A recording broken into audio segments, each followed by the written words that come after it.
France Maghreb 2. France Maghreb 2. Sur 105.1 FM. Sur 105.1 FM à Dijon et toute sa région. Évidemment, ça fait bien plaisir d'être avec vous, évidemment. Et il est avec nous pour notre plus grand plaisir, le vendredi, évidemment, comme de tradition pour cette émission Parler Islam. L'imam Mohamed Bajrafil pour l'émission Parler Islam. Salam alaikum, cher imam Mohamed. Wa alaykoum assalam wa rahmatullahi ta'ala wa barakatuh, cher Mujahid. Bon, comment allez-vous? Vous avez passé une bonne semaine, cher imam Mohamed? Alhamdulillah, un peu trop chargé, comme d'habitude.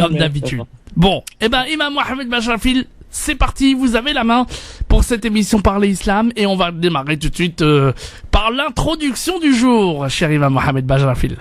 Alors, Bismillahirrahmanirrahim. Aujourd'hui, au risque de vous surprendre, cher Mujahid, je me suis dit, je laisse l'introduction être guidée par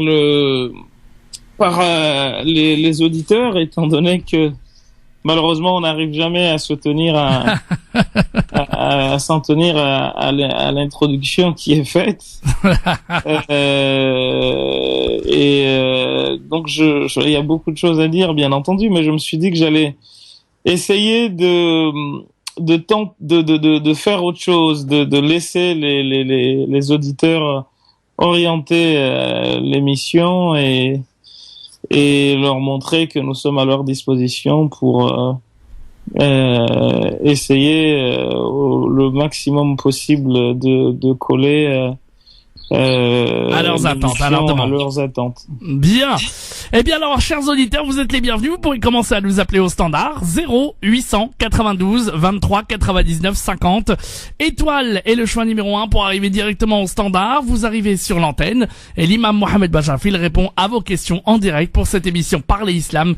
Comme tous les vendredis, si vous avez une question, si vous avez envie de parler à l'imam Mohamed Bajrafil, de lui poser une question d'ordre religieux, eh bien vous nous appelez et vous passez directement à l'antenne de France Maghreb 2 0892 23 99 50. On va rentrer tout de suite dans le vif du sujet avec un premier appel. Salam alaikum, bonsoir. La personne n'a pas pu patienter. Bon, c'est pas grave. Donc voilà, l'imam Mohamed Bajrafil répond à vos questions en direct dès maintenant. Si vous souhaitez intervenir sur cette antenne, n'hésitez pas. 0892 23 99 50. Un nouvel appel. Allô, bonsoir. Allô, bonsoir. Bonsoir madame, bienvenue. Quel est votre prénom et vous nous appelez d'où? Alors, mon prénom c'est Hinia. D'accord. Hinia. Et j'appelle de Reims. Et de Reims. Voilà. Hinia, l'imam Mohamed Bajrafil vous écoute. Alors, est-ce que je peux parler en arabe? تفضلي. أود شكر الإمام محمد بجرافيل. وزعما تنفتخر بإنسان اللي هو عارف بمبادئ الدين ديالنا ودايما تنصنت ليه نتمنى يكون قدوة لكاع الشباب ديال المسلمين اللي هنا في فرنسا وشبهه كثيرا بالإمام الجليل ديالنا اللي هو من الشرق اللي اسمه عمر عبد الكافي. إذا أنا فخورة جدا بسماعي للإمام الكبير اللي هو السيادة ديالكم ونتمنى لكم التوفيق وهذا الشيء اللي بغيت نقول لكم. بارك الله فيك وشكر الله لك يا أختي الكريمة. الشيخ الدكتور عمر عبد الكافي شيخنا وحبيبنا وعزيز علينا، وكما أشرت إليه هو من الدعاة الكبار الذين نحاول أن نقتدي على ما رسموه من طريق ومقترحاتهم الجميلة. وهو إنسان أنا أعرف إنسان بشوش وإنسان يعني يدون الموعظة بواحد الطلاقة، بواحد الحب للإسلام وانتم بحاله يعني تقريبا بحاله. هذاك الشيء علاش نتصنتوا لكم كل جمعة. Voilà, c'est pour ça on vous admire et continue comme ça et voilà. Est-ce que vous aviez une question quand même? Non, j'ai pas de question. C'est juste pour parce que tout le temps j'entends Mohamed Bajrafil en sortant du travail ou voilà, quand je sors à 8h moins quart de travail, j'entends le vendredi Mohamed Bajrafil et j'adore, voilà, c'est ça. Bon, bah écoutez. Voilà, il n'y a pas de question, j'ai pas de question. Merci beaucoup. Et Moujahid aussi, vous êtes super. Merci. Vous êtes super, voilà. Merci beaucoup, madame. Merci beaucoup. شكرا لكم بزاف ونتمنى تكملوا في هذا الطريق اللي هو مزيان وتحببنا في الدين ديالنا اللي هو الإسلام. Voilà. Merci, madame. Merci beaucoup. À bientôt. Allez, salam alaikum. Alaikum salam. Et ben voilà, une auditrice de Reims, très contente de vous entendre, cher imam Mohamed Bajrafil. Ça fait plaisir. On nous a appris à travers l'imam Abu Bakr al-Siddiq quand on nous dit des choses positives comme ça, de ne jamais nous sentir dignes des éloges qu'on nous fait, mais au contraire de faire deux prières. La première, c'est de demander à Allah subhanahu wa ta'ala de nous rendre dignes de bonnes intentions que les gens placent en nous. Et la seconde, de prier à Allah subhanahu wa ta'ala qu'il fasse que nos intentions lui soient exclusivement réservées et non pour avoir quelque satisfaction de quelque personne que ce soit ou de quelque manière que ce soit à part la sienne. Donc c'est tout en remerciant la sœur et en priant Allah subhanahu wa ta'ala de la couvrir de toute sa miséricorde, de tous les bienfaits ici Amin. Et là-bas, ainsi que toutes les personnes qui nous écoutent, quelle que soit leur confession. Amin. Et quelle que soit leur situation.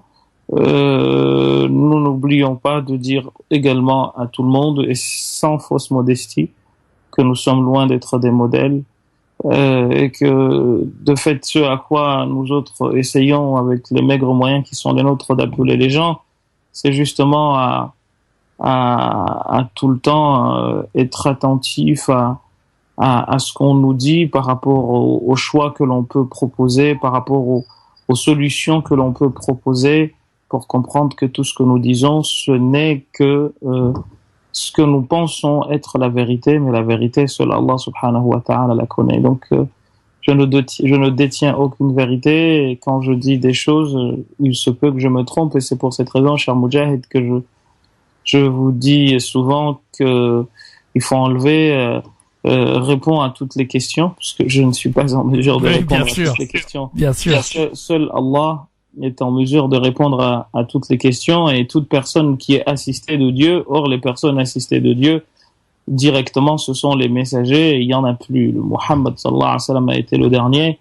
Toute autre personne que lui se trompe royalement et de manière très fréquente, et c'est pour cette raison que des gens comme l'imam Malik, qui est imam Dar al-Hijra, le fondateur de la deuxième école sunnite par ordre d'apparition par rapport aux 4 qui sont encore aujourd'hui suivis, a été interrogé à 40 reprises, et sur les 40 reprises, il a dit à 36 reprises non, qu'il ne savait pas, et a répondu à 4 questions. Donc, ce qui fait que des fois, quand on répond aux questions, je suis même tenté de dire je ne sais pas pour au moins respecter cette tradition de je ne sais pas. Et cette phrase de Socrate que tout le monde connaît, tout ce que je sais, c'est que je ne sais pas. Et vous savez, quand on était un peu plus jeune, j'entendais parler de gens qui avaient des diplômes, et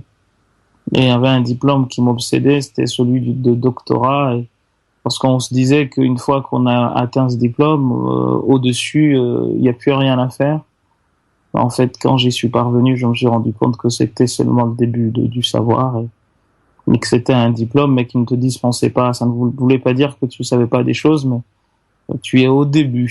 À peine si tu es au début de la chose, qu'en est-il de quand on était en dessous. Donc voilà, et un poète égyptien disait Allamatni al-hayat, où la vie m'a appris que mahma ta'allamtu, autant à chaque fois que j'apprends ou quoi que j'apprenne, fala azalu jahula, je n'ai de cesse d'être ignorant, ou je découvre mon ignorance. Voilà, cher Moujahid, Eh bien, en tout cas, on continue à accueillir vos appels en direct à la radio 0892 23 99 50. Mohamed est à Nantes.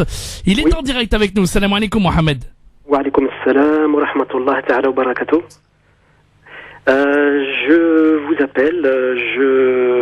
Tout d'abord, je tiens à remercier l'imam Bashrafil. Je tiens à le remercier sincèrement et je suis un petit peu ému parce que je l'écoute énormément. Je le suis beaucoup et il éveille les consciences. Il réveille l'islam en France et j'espère qu'il est entendu plus loin que la France. J'espère que nos concitoyens français, musulmans et non musulmans écouteront sa voix parce qu'elle porte, parce qu'elle traverse le corps et qu'elle parle au cœur. En tout cas, moi, elle me parle beaucoup. Et je lui souhaite de tout mon cœur de continuer son l'effort qu'il entreprend, car peut-être, j'espère qu'il en a conscience, je crois qu'il en a conscience, mais cela touche tout le tissu social en France, cela touche énormément les consciences, cela réveille les gens parce que les personnes ont besoin plus que jamais aujourd'hui de nos jours de l'islam, ont besoin des lumières de l'islam, elles ont besoin du rappel que Dieu a fait pour toute l'humanité et pour tous les humains, et tout ce que l'imam Bashrafil véhicule et dit, c'est vraiment très utile. Alors, Mohamed, allez-y pour votre question, parce qu'on va avoir la pub. Alors, et j'aimerais pas qu'on ça. Allez-y. Une question. Aujourd'hui, vous savez, on nous a élevés pour étudier, pour être de bons citoyens français de confession musulmane. Donc, on a fait des études. La plupart des personnes, en tout cas, ont fait des études ici. On se sont battus pour avoir des diplômes. Notamment dans le corps médical. Donc ma question, elle va concerner le corps médical.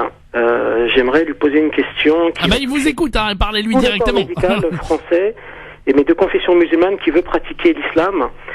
Comment fait-on aujourd'hui quand on veut pratiquer l'islam d'une manière la plus noble qu'elle soit?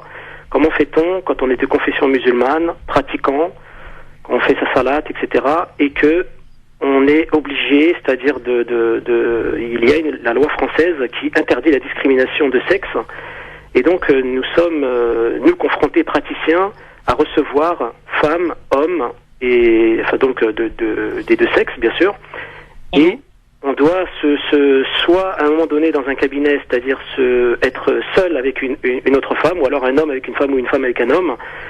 C'est-à-dire, je sais qu'on ne peut pas non plus quitter un pays pour aller pratiquer l'islam comme on le voudrait. Donc, l'islam est pour l'humanité entière. Donc, j'aimerais poser cette question à l'imam Bashrafil.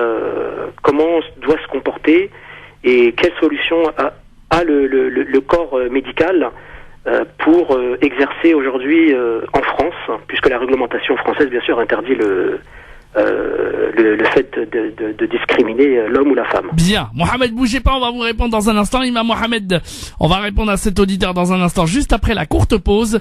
Et vos appels en direct aussi, 0892 23 99 50. À tout de suite.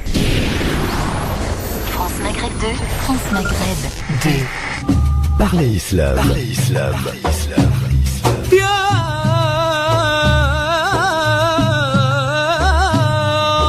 Parlez Islam, votre rendez-vous hebdomadaire pour répondre à vos questions, vos interrogations et vos doutes. Parlez Islam tous les vendredis de 19h à 21h, rediffusion le dimanche de 10h à midi. Parlez Islam, animé par l'imam Mohamed Bashrafil. Parlez Islam pour mieux le vivre dans notre société. Et l'émission Parlez Islam, évidemment, pour vous répondre en direct, l'imam Mohamed Bashrafil au 0892 23 99 50, étoile et le choix numéro 1. Nous sommes de retour, cher imam Mohamed, avec une question de notre auditeur Mohamed qui est toujours avec nous. Mohamed, vous êtes toujours là? Toujours là, oui, bien sûr. Très bien. Bah alors, imam Mohamed, vous avez bien compris, j'imagine, sa question. Je pense, je voudrais d'abord le remercier pour les mots qu'il a eu à mon endroit, et comme je l'ai dit à la sœur il y a un instant. J'espère que Allah subhanahu wa ta'ala nous rendra tous dignes de la confiance que nous avons les uns envers les autres ou dans les autres, et puis qu'il nous utilise tous autant que nous sommes dans et pour le bien, et nous éloigne du mal sous toutes ses formes. Amin ya Rabbal Alamin. Amin. La question qu'il pose est une question qui pourrait avoir plusieurs réponses, mais je vais essayer, ou en tout cas que l'on pourrait aborder de plusieurs endroits, dont le principal pour moi est justement le rapport homme-femme. Souvent, malheureusement, nous confondons ce que disent les textes avec les pratiques des cultures de certains pays. On a tendance à penser, par exemple, que la femme et l'homme doivent vivre séparément, qu'ils n'ont pas de vie sociale à mener ensemble, ce qui est tout sauf vrai. Il y a, maintenant que vous avez posé la question, il y a un hadith qui me vient en tête, le hadith qui est dans le Bukhari, où on nous apprend que le prophète sallallahu alayhi wa sallam a marié un couple, et il a été invité avec d'autres compagnons à partager le repas qui a suivi la célébration du mariage. Et le hadith dit clairement que l'homme et la femme étaient les mariés, servaient les convives, sans que cela ait posé quelques problèmes que ce soit au prophète sallallahu alayhi wa sallam.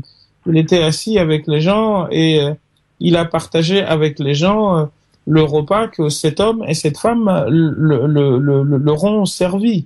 Vous avez également le Coran qui nous parle de la façon dont on est venu annoncer à Ibrahim alayhi salam la naissance de son enfant, et le Coran nous dit Imra'atuhu qa'imah, et sa femme était debout avec Ibrahim pour accueillir les invités. Donc vous voyez que en islam il n'y a pas de séparation homme-femme, comme vous disiez à l'instant, qu'on ne fait pas de distinguo de sexe. Et on a parlé il y a 2 semaines, il y a 2-3 jours, on est le 11 aujourd'hui, la journée mondiale de la femme. Il y a certains qui ici et là disent, et moi y compris, que l'islam en tant que religion a contribué à libérer la femme ou à la libération de la femme.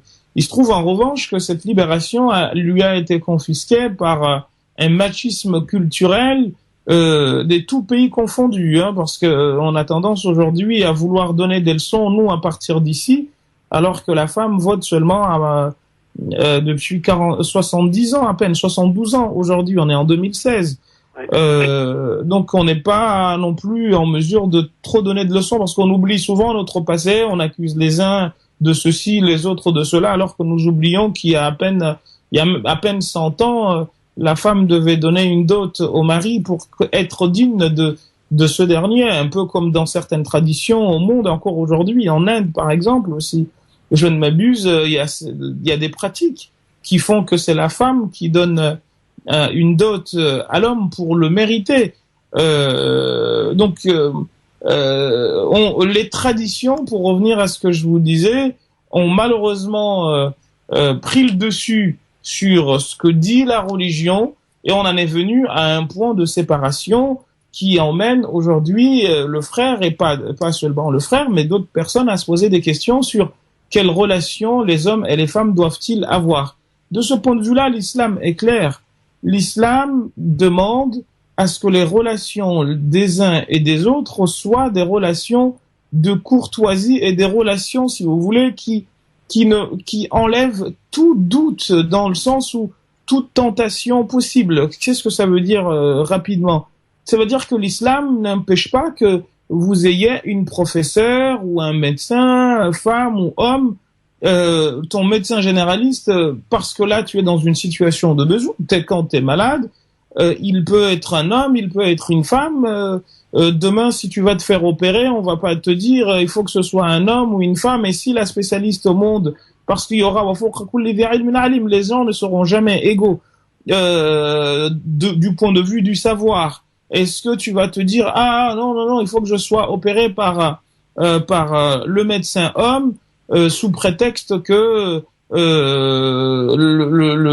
l'autre médecin est une femme? Eh bien, si la femme maîtrise mieux la chirurgie que le médecin homme, tu vas faire quoi? Ce qui fait que c'est des questions qui se posent, et je pense que le frère en question, Mohamed, qui nous entend, et dans le milieu médical, peut-être qu'il est médecin ou infirmier, ces questions-là, je voudrais sincèrement que elles ne se posent plus quant à la pratique de l'islam. L'islam ne constitue nullement un obstacle dans ces situations-là. Parce que si on va dans ce sens, vous savez que même la nudité, chers frères, Mohamed et vous qui nous entendez, la nudité d'un homme vis-à-vis d'un autre homme, il y a les parties intimes que l'homme n'a pas le droit de regarder, même si elle est parties intimes d'un homme comme lui.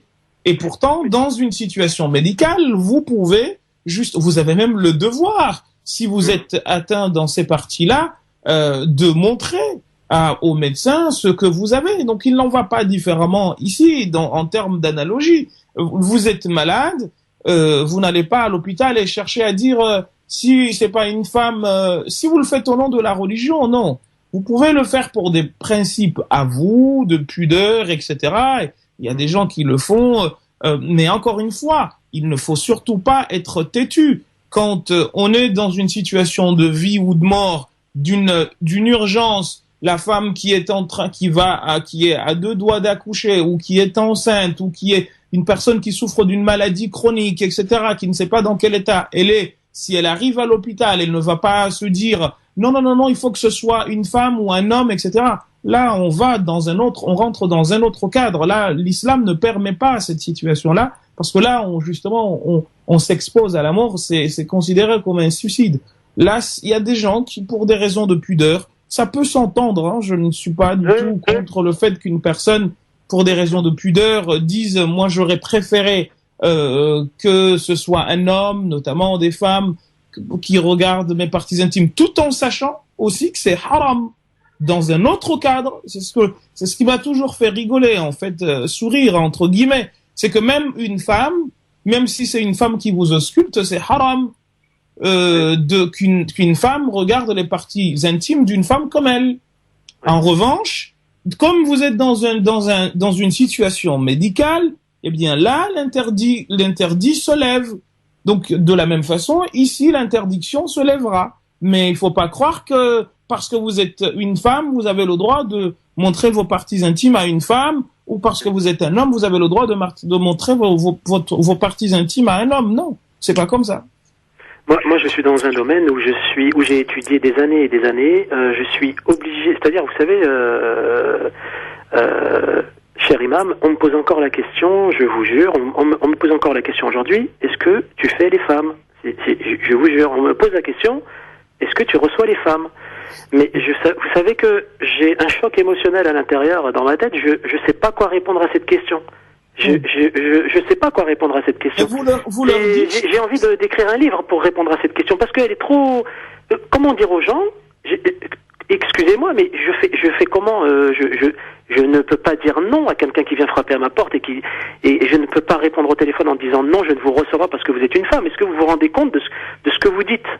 Je suis désolé, je suis en France, j'ai grandi là, je suis né là, j'ai étudié ici. Pour exercer ma profession, je ne peux pas. C'est-à-dire, je suis obligé de recevoir une femme. C'est ce que je viens de vous dire. Je ne sais pas si vous avez bien suivi mon raisonnement. Ce que je viens de vous dire, encore une fois, va dans le sens de votre préoccupation. En vous disant, encore une fois, que sur le plan juridique, quand une personne est malade, elle est dans une situation de besoin. Et à partir de là, la personne n'a pas à choisir. Vous avez faim, vous n'avez pas à choisir. J'ai faim, je suis malade, je dois. La première chose, c'est que je dois me faire soigner. Il y a des règles en ce qu'on appelle le qawa'id al-fiqhiyya qui nous dit la chose qui suit. Il للشافعي فكن بهن خبيرا. La première, c'est 5 règles. La première, c'est ضرر يزال.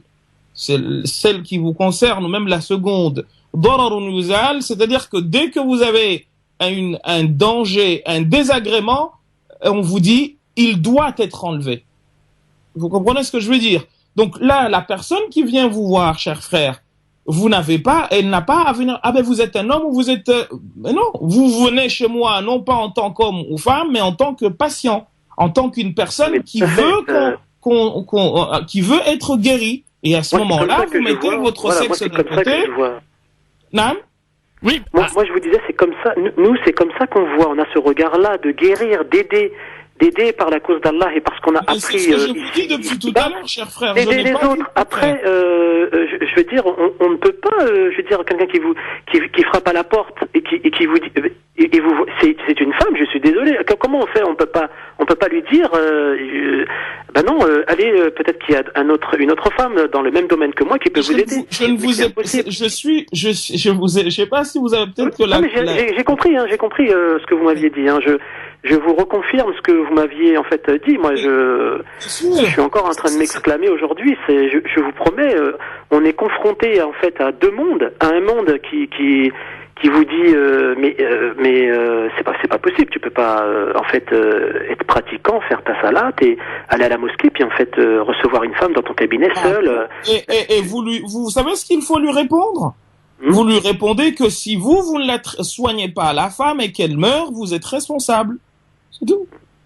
Voilà, en tout cas, Mohamed, pour votre réponse. Vous avez l'obligation de soigner. Vous avez fait un serment, de prendre en charge, et pas seulement un serment que vous avez fait devant les hommes. C'est un serment aussi que vous avez fait devant Dieu. Parce que justement, Allah subhanahu wa ta'ala nous dit que chacun de nous aura à répondre de ce qu'il lui a donné. Autant de la vie que de tout ce qui va avec, c'est-à-dire les compétences qu'il vous a données. Vous êtes médecin, donc vous aurez à répondre. Imaginez vous êtes dehors, il y a une femme qui tombe. Vous allez vous dire, il faut que je cherche une femme pour s'occuper de celle-ci, alors que je veux à son secours tout de suite. C'est normal, bien sûr. Et ben voilà, en tout cas, mon cher Mohamed. Barakallahu fikoum bzaf, merci beaucoup. Merci à vous. À bientôt, au revoir. Bonne continuation, merci beaucoup. Bonne continuation à vous. Merci beaucoup, Mohamed. Et on continue à accueillir vos appels, évidemment. Si vous souhaitez intervenir et poser vos questions à l'imam Mohamed Bajrafil, 0892 23 99 50, étoile est le choix numéro 1 pour arriver directement au standard, en direct live. Bon, on devait avoir Samia, mais malheureusement Samia n'a pas pu patienter, donc si elle nous écoute évidemment et qu'elle a une question, elle peut nous appeler directement au standard, on la prendra. Et puis bien sûr, vous pouvez vous aussi poser vos questions de toute la France entière, que vous soyez à Paris ou en région parisienne, mais que vous soyez à Clermont, Dijon, Reims, Amiens, Le Havre, Orléans, du côté de Metz, du côté de Marseille. Eh bien, on attend vos appels en direct sur France Maghreb 2, l'imam Mohamed Bajrafil, pour répondre à vos questions en direct. 0892 23 99 50, étoile est le choix numéro 1 pour arriver directement ici au standard et poser vos questions à l'imam Mohamed Bajrafil en direct sur France Maghreb 2, évidemment.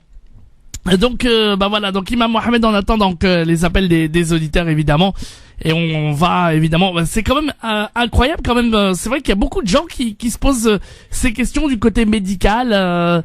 Vous en rencontrez, j'imagine, encore beaucoup, des gens qui vous posent des questions de la sorte, cher imam Mohamed? C'est pas d'aujourd'hui, en fait, c'est que ça va crescendo. Il y a un monsieur qui s'appelle Waliullah Shah Dahlawi, un très grand savant pakistano-indien des siècles derniers, qui a écrit 2 grandes références dans les questions de droit musulman, et de comment justement concilier la raison au texte. Un livre intitulé Hujjatullah al-Baligha, un autre intitulé Al-Insaf fi Bayan Asbab al-Ikhtilaf, notamment dans ce second, où il rapporte les propos d'un grand tabi'i, c'est-à-dire ceux qui ont suivi les compagnons, donc qui ont vécu avec les compagnons, qui les ont vus et appris auprès d'eux. Il y a eu un mort, une femme qui est décédée dans un coin, et il n'y avait pas de femme, et on est venu lui poser toute une série de questions. Est-ce qu'on peut faire ci, est-ce qu'on peut faire ça? Et sa réponse a été de dire, mais j'ai vu les compagnons et c'est pas des gens qui se posaient trop de questions. Et aujourd'hui, dès qu'une situation se pose, il faut impérativement que nous pensions au haram. C'est-à-dire, c'est interdit. On raisonne aujourd'hui dans une dichotomie incroyablement réductrice de l'islam, halal, haram.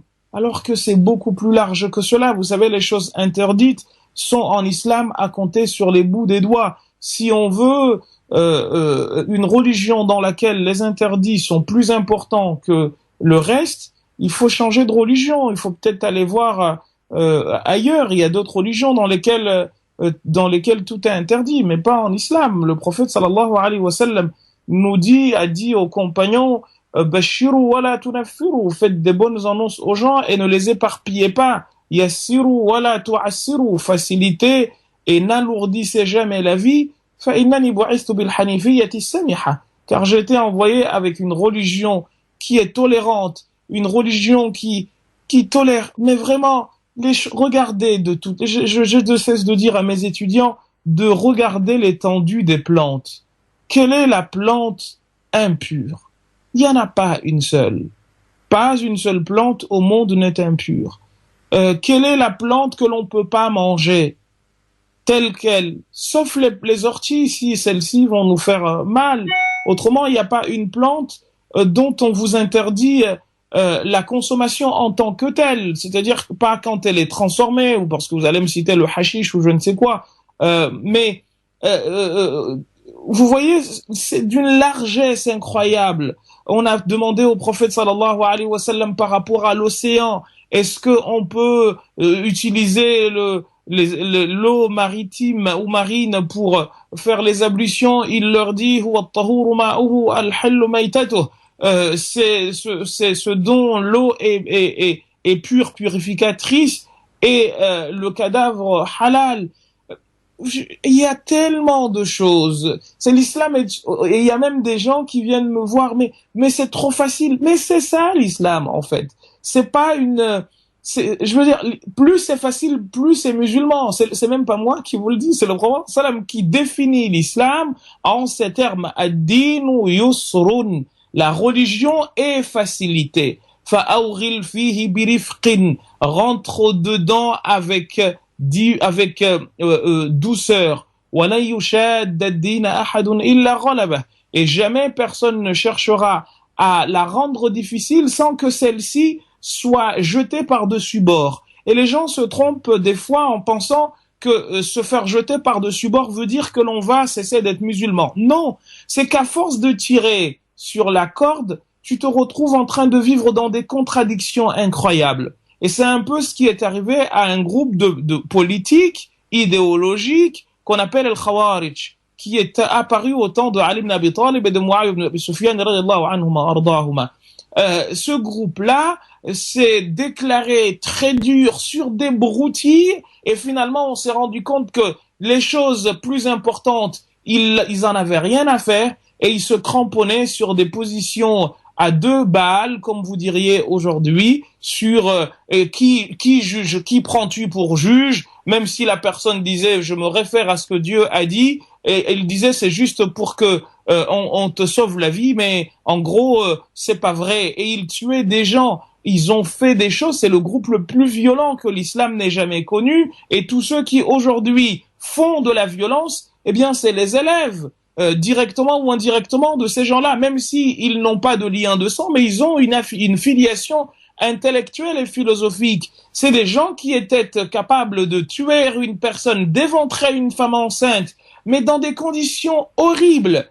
Et aujourd'hui encore, vous entendez des discours pareils de la bouche, des actions pareilles, des gens qui appellent à la violence, qui sont remplis de haine de l'autre, sous prétexte de religion. La religiosité ne peut pas être quelque chose de haineux. On ne peut pas détester au nom de Dieu. On peut détester une action, mais on n'a pas le droit de détester la créature, parce qu'Allah subhanahu wa ta'ala, il a voulu que ce soit telle ou telle personne. Pharaon, c'est une créature de Dieu, que tu le veuilles ou non, tout autant que toi et moi, Moudjahid, nous sommes des créatures de Dieu. Donc, de quel droit je vais détester des gens au nom de Dieu? Non.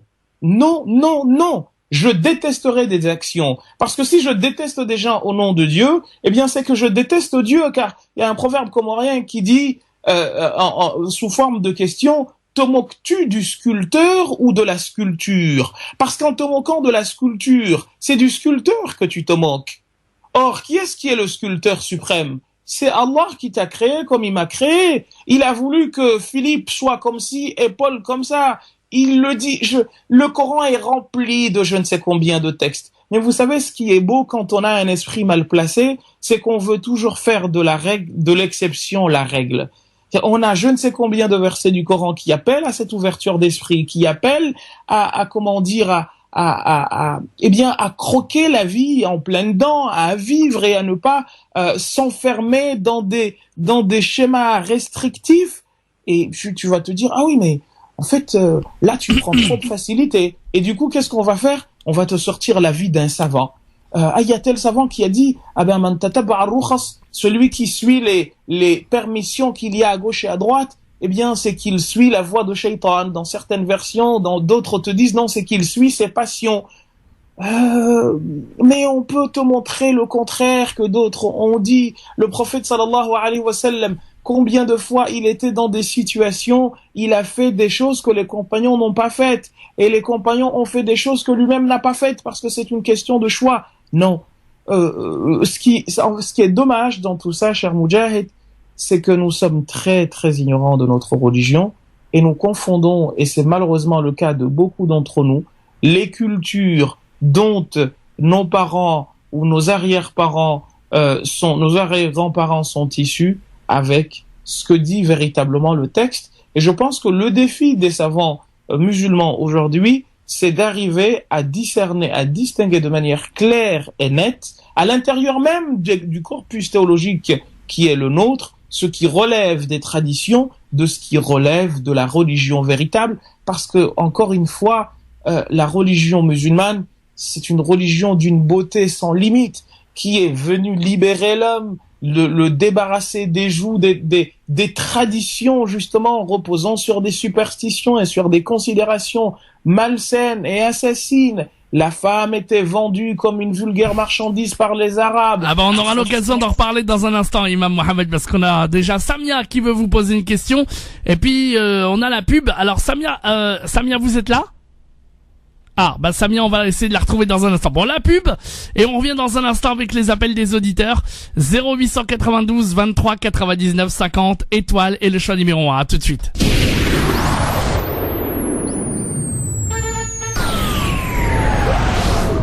France Maghreb 2, France Maghreb 2.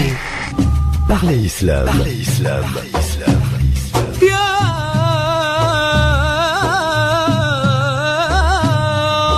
Parlez Islam, votre rendez-vous hebdomadaire pour répondre à vos questions, vos interrogations et vos doutes. Parlez Islam tous les vendredis de 19h à 21h, rediffusion le dimanche de 10h à midi. Parlez Islam animé par l'imam Mohamed Bajrafil. Parlez Islam pour mieux le vivre dans notre société. Et bien entendu, vous êtes de retour sur France Maghreb 2 avec l'émission Parlez Islam et vos appels en direct au standard au 0892 23 99 50, étoile et le choix numéro 1. Cher imam Mohamed, on va accueillir un auditeur de Blois, je crois que c'est Mustapha, c'est bien ça? Mustapha, oui. Salam alaikum Mustapha, bienvenue à vous. Barakallahu fik, shukran. Je vous remercie beaucoup pour refaire l'émission, c'est vraiment, Masha'Allah. Allah yusallimak. Masha'Allah. Allô? Faddal, on vous écoute, cher frère. Ah, merci beaucoup en tout cas pour le compliment, Mustapha. On vous écoute. Voilà, c'est vraiment, c'est les vertus de cette émission, c'est beaucoup. On apprend et toujours on cherche bien vraiment d'autres questions, enfin, poser quoi. Alors, par rapport à ma question, c'est très très simple pour Imam Diana Mohamed Talallah Amrah ou Qana Bidna Qabran Baraka. Je lui dis bien que je suis en train de réviser le Coran. Oui. Ou ma question, juste Surat al-Mudaththir, le Surat al-Mudaththir. J'ai tombé sur bien le nombre 19. Je voulais que Imam Mouna Mohamed d'expliquer aux gens les vertus de ce nombre qui se trouve bien dans Surat ou bien al-Mudaththir. Barakallahu fik. En fait, le nombre 19, mais également le nombre 7, mais également d'autres nombres se trouvent dans le Coran. Alors certains avaient même émis l'hypothèse que le nombre 19 permettait de répondre de traiter un certain nombre de questions dans le Coran, mais finalement il y en a quelques chapitres qui ne sont pas concernés, un chapitre en particulier qui ne serait pas concerné. Voilà. Attendez, excusez-moi. Coupez votre radio, Mohamed, s'il vous plaît. Parce qu'on vous entend en décalage, là. Mohamed? Allô? Oui, coupez votre radio, s'il vous plaît. Voilà. Pour qu'on puisse bien l'entendre. Ah, excusez-moi, Imam Mohamed, allez-y.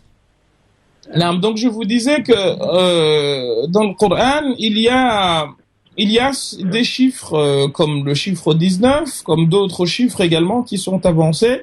Alors c'est assez marrant parce que c'est souvent comme un phénomène de mode. C'est qu'aujourd'hui, c'est tel chiffre qui est mis en avant et un autre qui est mis en avant. Ce que je veux vous dire par là, chers frères, c'est que le Coran, le prophète sallallahu alayhi wa sallam nous a dit, parmi les points ou parmi les éléments qui en font un miracle, c'est que la yakhluqu min kathrati ar-radd. C'est qu'il ne se démode pas. Vous lisez aujourd'hui, vous trouvez 19, mais demain, on va découvrir un autre chiffre. Et l'idée, c'est que ce 19-là n'est pas moins vrai ou n'est pas plus vrai que d'autres chiffres qui seraient découverts et qui permettraient d'expliquer un certain nombre de choses. Je vous donne un exemple. Dans le Coran, dans Surat Al-Kahf, Dieu nous dit, quand il parle des gens de la caverne, وَلَبِثُوا فِي كَهْفِهِمْ 300 سِنِينَ وَازْدَادُوا 9. Ils sont restés dans leur grotte 300 سِنِينَ وَازْدَادُوا 9. 300 ans, et ils en ont rajouté un 9. قُلِ اللَّهُ أَعْلَمُ بِمَا لَبِثُوا. De quoi s'est-on rendu compte? Certains ont dit, en fait, 300 ans, si vous comptez en nombre d'années lunaires ou en nombre d'années solaires, eh bien, les deux vous donnent les résultats. Vous donnent le nombre d'années solaires et le nombre d'années lunaires. Mais j'ai envie de vous dire, chers frères, certes, c'est une coïncidence qui a permis de l'expliciter, mais je suis sûr et certain que demain, on pourra peut-être se dire qu'il y a d'autres vérités derrière, et c'est cela la beauté du Coran, c'est que aujourd'hui, ce 19 marche aujourd'hui, mais demain on trouvera autre chose, parce que il ne faut pas oublier que c'est la parole du Créateur des mondes. Or, les mondes sont remplis, et c'est comme ça que tout musulman considère le Coran. Or, le monde est rempli d'un nombre incalculable d'informations dont nous ne sommes pas au courant. Ce qu'il faut se dire quand on tombe sur une chose pareille, c'est la chose suivante, c'est de se dire, Futuh Rabbani, c'est une ouverture divine que Dieu a ouverte à une personne qui n'est certainement pas fausse, mais qui n'est pas une vérité absolue, parce que d'autres vont trouver des éléments qui vont contredire ou consolider. Mais on est toujours dans l'idée que لو كان البحر مدادا لكلمات ربي لنفد البحر قبل أن تنفد كلمات ربي ولو جئنا بمثله مددا. C'est vraiment ce avec quoi il faut raisonner. C'est-à-dire que ce chiffre 19, en effet, on explique énormément de choses dans le Coran qui s'applique quasiment à tous les chapitres. Ceci étant, encore une fois, c'est pas quelque chose que Dieu a explicitement dit dans le Coran ou la Sunna a explicitement dit, mais c'est quelqu'un, un savant en l'occurrence, qui a eu ce génie, qui a fait cela, ce rapprochement. Et je peux même vous donner vous faire une autre révélation qui va sans doute vous consolider dans cette idée. C'est qu'on s'est aperçu que les chiffres, il y a 29 chapitres dans le Coran qui commencent par ce qu'on appelle al-huruf al-maqtu'a, des lettres coupées, comme alif, lam, mim, qui ne sont pas des mots, alors qui ont fait l'objet de toute une série d'exégèses. تبدأ بحروف ألف لام ميم مجموعة من من الصورات كوغانيك أي تبدأ برموز ولكن معانيها كبيرة. نعم. Alors, en français, j'ai dit bien que c'est des sourates, par exemple, qui commencent par bien enfin des lettres ou d'autres bien enfin choses, mais dans leur sens c'est énorme. Donc moi, j'étais en train de lire. Mais ce que je vous dis par là, c'est que il y en a même un qui a fait qui les a tous réunis, les lettres, qui les a toutes réunies dans un vers qui ne me vient pas en tête. C'est la fin qui me vient en tête, mais peut-être que d'ici la fin de l'explication, les lettres me viendront. Mais dans lequel vers on a réuni toutes les lettres qui commencent le début des chapitres. Mais ce que j'ai voulu vous dire, c'est que on s'est aperçu que mathématiquement, quand vous avez alif lam mim, c'est-à-dire vous avez alif lam et mim qui commencent un chapitre, eh bien la proportion d'utilisation de alif lam et mim dans ce chapitre est généralement 18% supérieure à la proportion des autres lettres utilisées dans le chapitre.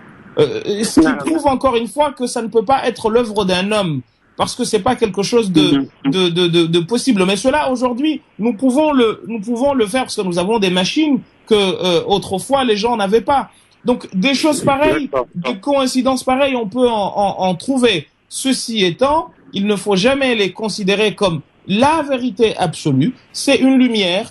C'est un secret parmi une myriade de secrets que le Coran vous livre, mais qui demain peut être dépassé pour atteindre d'autres secrets. Voilà ce que j'ai voulu vous dire. Mais en effet, le chiffre 19 est très éloquent et très présent et peut permettre de dire un certain nombre de choses dans quasiment tous les chapitres du Coran.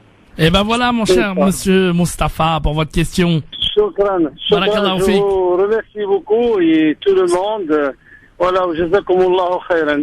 Donc, on va rester, Inch'Allah, à l'écoute de votre émission. On va participer, voilà, de temps en temps. Merci beaucoup. Merci, à bientôt. À bientôt, merci beaucoup, Mustapha. 0892 23 99 50, étoile est le choix numéro 1 pour poser vos questions à l'imam Mohamed Bajrafil. 0892 23 99 50. On part à Reims avec Yacine qui nous rejoint. Salam alaikum, Yacine. Salam alaikum wa rahmatullahi wa barakatuh. Allez-y, on vous écoute pour votre question, cher Yacine. Alors, bonjour, bonsoir, pour commencer. Salam alaikum. Salam alaikum. En fait, si je vous appelle, c'est que lorsque j'ai entendu les précédentes interventions, j'ai été en fait interpellé par le manque de discernement, dans le cas d'un homme qui se dit être de science sur la hiérarchisation en fait des priorités. D'où ma motivation pour poser cette question. Sur le cas musulman, comment faire pour réussir en fait à ce que les personnes comprennent que les problèmes qui surviennent en France ne viennent pas de l'islam, mais des hommes en fait. Je parle bien sûr en fait en tant qu'action pour la communauté. Lorsque l'on constate les dissensions internes sur le cas musulman en France et bien sûr en Europe, et sur ce qu'il se passe dans l'organisation, il faut le dire, du chaos au Moyen-Orient par les dirigeants occidentaux frappés d'amnésie sélective quand il s'agit d'assumer la responsabilité de leur ignorance en fait. Je sais pas si j'étais clair. J'ai pas très bien compris, mon frère, si vous pouvez être un peu plus explicite. Alors en fait, ma question c'est comment faire pour réussir à ce que les personnes comprennent en France que les problèmes ne viennent pas de l'islam, mais des hommes en fait. Je pense que c'est une question, comme dirait le prophète sallallahu alayhi wa sallam, c'est que vous avez posé une question très importante. Et en gros, si on résout cette question, on aura tout résolu, cher frère. C'est que évidemment. Nous avons comment faire, et je pense qu'il est du devoir de tout un chacun à son niveau de faire preuve de pédagogie, de ne surtout pas se fatiguer, parce que nous sommes en train de nous éduquer les uns les autres. Et qui dit éduquer dit persévérer. c'est que vous vous imaginez, vous avez été comme nous tous à la maternelle, au CP, et on a dû vous répéter des choses encore et encore, qui aujourd'hui vont peut-être vous être répétées, afin que, eh bien, une chose toute simple puisse être comprise. Alors, c'est pas évident. Ce qui est simple pour vous ne l'est pas forcément pour moi, et c'est la raison pour laquelle votre question est très très intéressante. Comment faire pour que les gens comprennent que c'est pas l'islam? Eh bien, la meilleure défense, de mon point de vue, mais ça n'engage que moi, cher frère, c'est de vivre avec les gens. C'est de moins parler d'islam et d'agir islam. Qu'est-ce que ça veut dire? Pour moi, moins parler islam, c'est de vivre. Je vais vous raconter une anecdote personnelle qui m'est arrivée. J'ai été donner une conférence dans une ville, je vais citer la ville, Limoges. J'ai pas pu avoir mon train, j'ai pris Blablacar. C'était la première fois de ma vie que j'entendais parler de pub de Blablacar, mais je ne l'avais jamais pris Blablacar. Et donc je me trouve avec les personnes avec qui on fait le voyage, et je leur ai dit, je me mets derrière parce que je dois préparer quelque chose. Comme on avait 4-5 heures devant nous, je leur ai dit, je vais écrire ma conférence, la préparer ou revoir ce que j'ai écrit, etc. C'était une conférence autour de la charia. Donc, sur la route, je les laisse parler, on échange, on se présente et on échange. C'est assez courtois et assez convivial. Et peut-être 1 heure avant, ils me disent, mais finalement, ta conférence va porter sur quoi? Et là, je leur dis, elle va porter sur la charia. Et là, tout de suite, il y avait un homme et une femme. On me dit, l'homme me dit, mais charia, vous allez leur parler de charia, c'est-à-dire mettre une femme au milieu et la lapider. Et la femme qui dit, moi, je veux être honnête avec vous, moi, l'islam, je sais que ça vraiment, ça pose problème. Je vais être honnête avec vous, c'est quelque chose qu'on peut pas, qui aujourd'hui a du mal à passer. Et vous savez, je leur ai dit, ok, j'entends vos inquiétudes, j'entends vos interrogations, mais parlons franchement. Et vous savez, chers frères, si vous me permettez, au bout d'1 heure, on est arrivé à Limoges. Wallahi al-azim, mais il se peut que ces gens-là m'écoutent. Ils ne voulaient pas que je descende de la voiture. On est passé du tout au tout. Et si vous me permettez, je voudrais vous lire. Je ne citerai pas le nom de la personne, parce que moi aussi, j'ai découvert des gens magnifiques. Que vous savez, quand on dépasse l'enveloppe, on s'aperçoit que derrière vous, la couleur qui est la vôtre, il y a un homme qui est fait de chair et d'os, qui est fait de cœur, et qui est capable de m'entendre quand je lui tends la main, quand je lui prête attention. Mais encore faut-il que je le fasse. Si vous me permettez, chers frères et chers Moudjahid, je voudrais quand même vous lire, parce que la personne m'a écrit un mot qui peut-être vous fera prendre conscience de ce qui est attendu de chacun de nous. Et elle me dit, la personne, bonsoir Mohamed. Ne pouvant te laisser un message très positif sur le site de Blablacar, car les réservations, comme tu le sais, étaient au nom de Miloud, je voulais que tu saches que je t'aurais noté parfait. Je suis exclusivement ravi d'avoir non seulement pu faire ta connaissance, mais aussi d'avoir pu partager ce trajet en ta compagnie. Ce fut riche en enseignements en ce qui me concerne. Ce fut pour moi une rencontre inattendue, fortuite et improbable. Mais quelle belle rencontre! J'espère que ta conférence s'est bien passée, sans trop en douter d'ailleurs. J'espère que nos chemins seront amenés à se recroiser, et notamment en région parisienne. Je te souhaite une très bonne soirée, ainsi qu'un très bon retour en région parisienne. C'est la personne, cher frère, qui au départ a dit ce que je vous ai dit. Vous imaginez, monsieur, cher auditeur? Oui.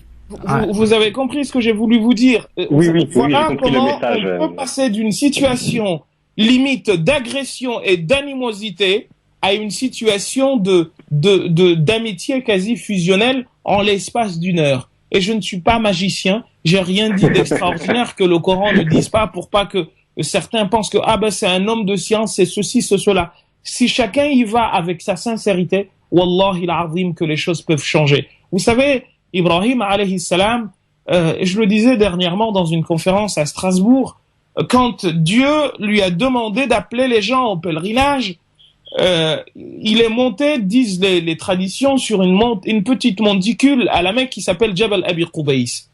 Et Dieu lui a dit, appelle. Et Ibrahim dit, mais il y a personne pour m'entendre, c'est un désert. Et le Coran le rapporte. ربنا إني أسكنت من ذريتي بواد غير ذي زرع عند بيتك المحرم. J'ai abandonné ma famille dans un désert, il y a rien, il n'y a même pas une plante qui pousse. Eh bien, malgré cela, quand il demande à Allah subhanahu wa ta'ala, quand Dieu lui dit وَأَذِّن فِي النَّاسِ بِالْحَجِّ يَأْتِيكَ رِجَالًا وَعَلَى كُلِّ ضَامِرٍ يَأْتِيكَ مِنْ كُلِّ فَجٍّ عَمِيقٍ, eh bien, la réponse que Dieu va lui faire, eh bien, ça a été de lui dire, transmets, dis, et c'est moi qui me chargerai de transmettre le message. Vous savez, Allah subhanahu wa ta'ala, il vous a chargé, à vous, chers frères, comme moi, comme tout un chacun d'une mission, c'est celle d'appeler tout un chacun à la vérité, tout un chacun à l'amour, tout un chacun à ce que nous pensons être la vérité. Est-ce que c'est nous ensuite qui disposons de comment les gens vont aller vers Dieu? Ça, ce n'est pas votre rôle, ce n'est pas le mien, ni même celui du prophète. Dieu lui a dit, Balligh kama umirt. Alors, ce devoir de vérité, en effet, nous savons pertinemment, et je peux vous garantir qu'il y a même des non-musulmans, et Dieu sait qu'ils sont très nombreux, qui comprennent que ce qui se passe au Moyen-Orient, c'est davantage une question de fric et de jeu d'enjeu, de géostratégie et de géopolitique qu'une histoire de religion. Celui qui veut rentrer dedans, c'est quelqu'un qui doit revoir les manuels d'histoire qu'on a appris quand on avait 6 ans. Cela dit, il ne faut pas négliger le fait que la personne lambda, elle aussi, elle s'interroge légitimement sur le pourquoi du comment, parce que comme vous avez parlé d'un chaos, d'un capharnaüm sans nom à l'intérieur de la communauté musulmane. En effet, ce capharnaüm-là existe et fait que vous et moi, parce que nous divergeons sur une question, je veux vous traiter de non-musulmans, et il existe des gens qui tiennent des propos pareils. Donc cela aussi peut interpeller, peut interroger, et il faut entendre, il faut aussi que nous puissions nous mettre dans la peau de l'autre. Vous savez, si dans une situation de construction de couple, personne n'est en mesure, aucun des deux membres du couple n'est en mesure de se mettre à la place de l'autre, le couple ne tient jamais. Or, nous sommes dans un pays, donc nous sommes comme dans un couple, mais à grande échelle, à grandeur nature, qui, pour tenir, a besoin que nous nous mettions les uns à la place des autres. Je pense que c'est de cette façon que nous arriverons à bon port, Inch'Allah. Voilà, en tout cas, cher monsieur, pour votre réponse. Eh bien, écoutez, je vous remercie pour votre réponse pleine de sagesse. À très très bientôt et merci de votre appel en tout cas. Bonne soirée à vous. Bonne soirée à vous. 0892 23 99 50. Étoile est le choix numéro 1 pour poser vos questions à l'imam Mohamed Bajarafil. Vous êtes les bienvenus. 0892 23 99 50. Abdelhamid est avec nous. Il est du 95. Salam alaikum Abdelhamid. Salam alaikum. Ouais, voilà, donc je profite.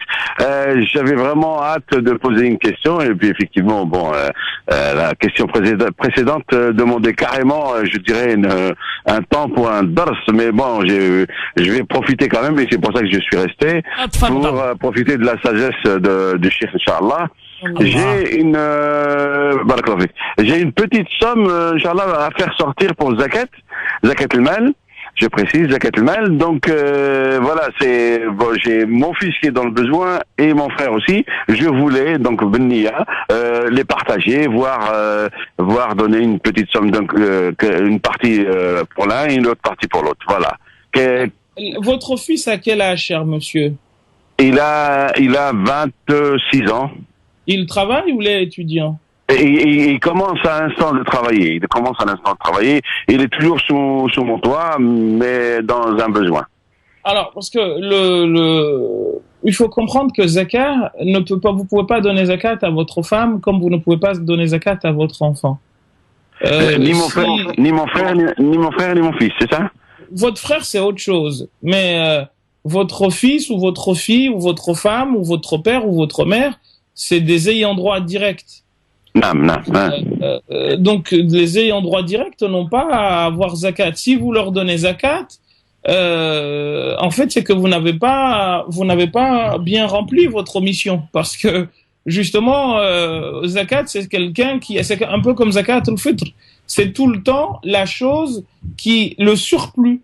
En gros, pour faire simple, celui qui donne zakat, c'est la personne qui a pu avoir de l'argent de côté, parce que ses besoins quotidiens sont réglés, sont résolus, et qui, justement, parce que Dieu lui a donné plus que ce dont il a besoin à l'instant, ou dans ses besoins normaux, quotidiens, eh bien, on lui demande de donner, de partager.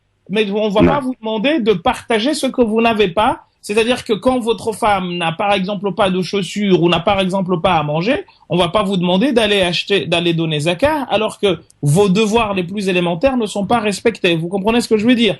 Donc, non, j'ai très bien compris. Non, mon souci, c'est que, en fait, alhamdoulilah, dans tout ce qui est, je dirais, besoins alimentaires, vestimentaires, etc. Bon, vestimentaires déjà, il se débrouille, etc. Mais c'était je me suis dit, c'est pour une façon aussi de le mettre dans le rail et de le pousser, quoi. Il vient tout juste de commencer à travailler. Peut-être il lui faut une voiture, donc c'est pour le pousser, quoi, le pousser. Bon, le janeb du frère, c'est autre chose. Dans le janeb, il y a un besoin, c'est autre chose. Écoutez, monsieur, écoutez, on vous répond. Il faut pas attendre la fin de l'année pour le faire. Vous le faites dans l'année, et comme ça, à la fin de l'année, si vous n'avez pas la nisab, vous ne donnez pas zakat, et l'histoire se règle ainsi. Mais si vous attendez que l'année vienne et qu'ensuite vous veuliez prendre zakat pour donner à votre enfant, non, ça ne passe pas. Ah non, ça ne passe pas. Non, j'ai pas attendu. Non, c'était comme les zakat, l'âme est arrivé, la date entre guillemets est arrivée. Donc je me suis dit bon, je fais ce que je fais. Et là, une part ici, une part là. Voilà, c'était ça en fait. Votre frère, oui, mais votre enfant, non. Enfant, non. Vous ne pouvez pas lui donner zakat. Parce que si demain, en gros, c'est un ayant droit direct, cher frère. C'est pas quelqu'un de comment dire, parce que zakat, lil fuqara wal masakin. Et lui, s'il vit avec vous, il n'est pas considéré comme faqir. Et notamment, parce que le faqir, c'est celui dont les besoins les plus élémentaires ne sont pas présents, ouais. Là, vous parlez d'un projet pour votre enfant. Là, on n'est pas du tout, on est en train de parler de gens qui n'ont même pas de quoi manger. Donc, c'est à cela que zakat, c'est cela qui mérite zakat. Il y a même eu un débat là-dessus chez les fuqaha. L'imam al-Ghazali dans Ihya Ulumuddin parle justement de ce qu'on appelle al-asnaf al-thamaniya, les 8 catégories qui méritent zakat. Et il est arrivé justement sur la catégorie de l'élève et du savant. Est-ce que celui qui est riche en livres, qui a des livres, il est considéré comme riche ou pas? Alors, qu'en est-il de quelqu'un qui a un endroit où dormir, qui a de quoi manger, etc. Celui-là, encore moins s'il est votre enfant, il rentre pas dans la catégorie, cher frère. Eh ben voilà, en tout cas, cher monsieur. Barakallahu fik. Merci beaucoup. Merci beaucoup.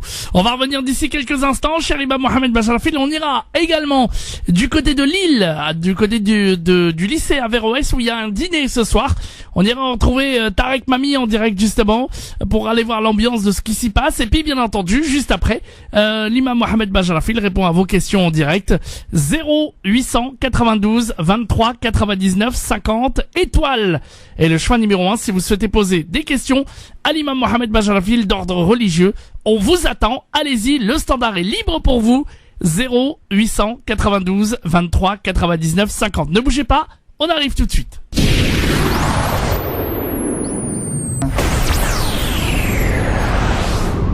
France Maghreb 2, France Maghreb 2.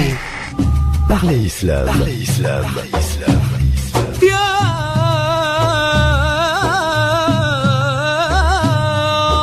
Parlez Islam, votre rendez-vous hebdomadaire pour répondre à vos questions, vos interrogations et vos doutes. Parlez Islam tous les vendredis de 19h à 21h, rediffusion le dimanche de 10h à midi. Parlez Islam, animé par l'imam Mohamed Bacharafil. Parlez Islam pour mieux le vivre dans notre société. Et nous allons revenir d'ici quelques instants, évidemment, avec l'émission Parlez Islam sur France Maghreb 2, avec l'imam Mohamed Bacharafil. Vous pouvez l'appeler au 0892 23 99 50 pour poser vos questions.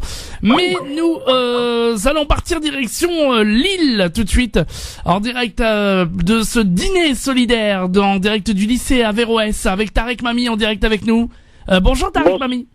Bonjour, bonsoir Medjahed, bonsoir Cheikh Mohamed Bajrafil, bonsoir à toutes, bonsoir à tous. Effectivement, donc nous sommes au lycée Averroès qui offre ce soir un dîner gala de solidarité pour donc recueillir des dons, puisque ce lycée aujourd'hui devient un peu exigu. Il a commencé au début de sa création avec une vingtaine d'élèves. Aujourd'hui, je pense qu'il tourne autour de 500 et les demandes sont de plus en plus importantes et donc le lycée vise à s'agrandir pour pouvoir accueillir dans les années qui viennent 1 millier d'élèves. En plus, il a une demande un peu particulière, c'est que les parents d'élèves musulmans de toute la France souhaitent envoyer leurs enfants à Lille et pour cela, donc, il faudrait un internat. Et ce soir, donc, ce dîner a expliqué à tous ceux qui sont présents et on fera un petit résumé de temps en temps sur France Maghreb 2 jusqu'à 22h donc la demande de cette extension de manière qu'est-ce qu'il va y avoir. Donc, on vous tient au courant. Nous avons diffusé sur notre radio un spot de soutien pendant une bonne dizaine de jours. Aujourd'hui, nous avons eu le directeur adjoint, monsieur Memesh, qui a expliqué un petit peu aux auditeurs qui ont pu écouter la radio dans l'après-midi de quoi il s'agit très exactement. Et donc, nous reviendrons vers vous vers 20h50 maintenant, 20h52 pour premier point avec nos premiers invités et nous ferons donc toutes les 20 minutes une petite intervention pour que les auditeurs puissent à la fois savoir de quoi il s'agit et bien sûr envoyer leurs dons. Pour ceux qui n'ont pas pu venir ici, il suffit de taper donc sur internet lycée Averroès Lille, l'adresse va apparaître et les modalités du temps aussi. Donc je vous laisse avec Medjahed Mohamed Bajrafil et je vous dis à tout à l'heure. À tout à l'heure, cher Tariq Mami, merci beaucoup. On va revenir tout de suite sur France Maghreb 2 avec l'émission Parler Islam. Imam Mohamed, vous êtes là? Non, je suis là. On vous a retrouvé. Parfait. 0892 23 99 50 étoile et le choix numéro 1. On va accueillir des auditrices. On va accueillir Nora qui nous appelle en direct sur France Maghreb 2. Nora, bonsoir. Oui, bonsoir. Donc je voulais parler avec le imam. C'est pour deux petites questions. Alors la première, voilà, donc avec mon mari, on compte acheter une maison, mais du coup, comme le crédit, voilà, ça pose un peu de problème pour lui. C'était pour savoir est-ce que la somme, est-ce qu'on peut faire ne pas utiliser du tout, dans le crédit, c'est-à-dire la partie usuaire, quoi. Donc ça c'est ma première question. Et ma deuxième question, c'était par rapport à la musique. Est-ce que vraiment c'est haram ou pas? Alors, voilà. Il n'a pas compris la première question. Alors ma première question, c'est du coup, comme donc nous on veut prendre une maison, mais à crédit du coup.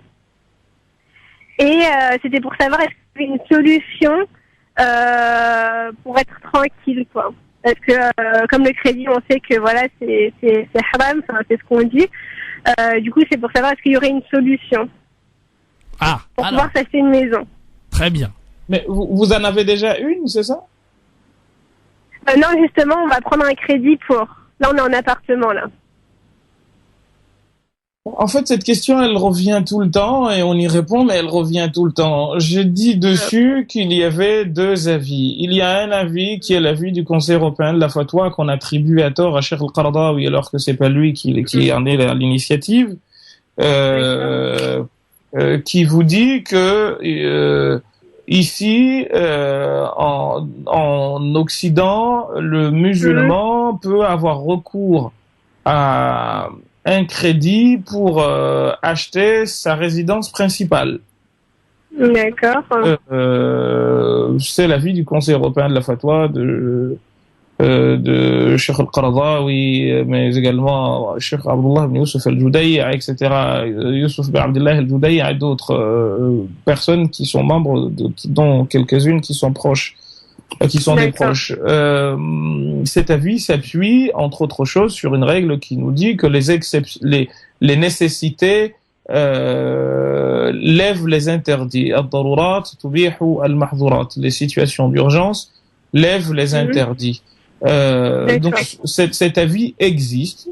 Et vous avez un autre avis qui est beaucoup plus littéraliste ou terre-à-terre, qui vous dit que non, on n'a pas le droit. Donc, quand vous dites que vous êtes tranquille, aucun de ces deux avis ne détient une vérité venant d'Allah subhanahu wa ta'ala, lui disant que c'est toi exclusivement qui as raison et les autres sont perdus, contrairement à ce qu'on nous dit ici et là.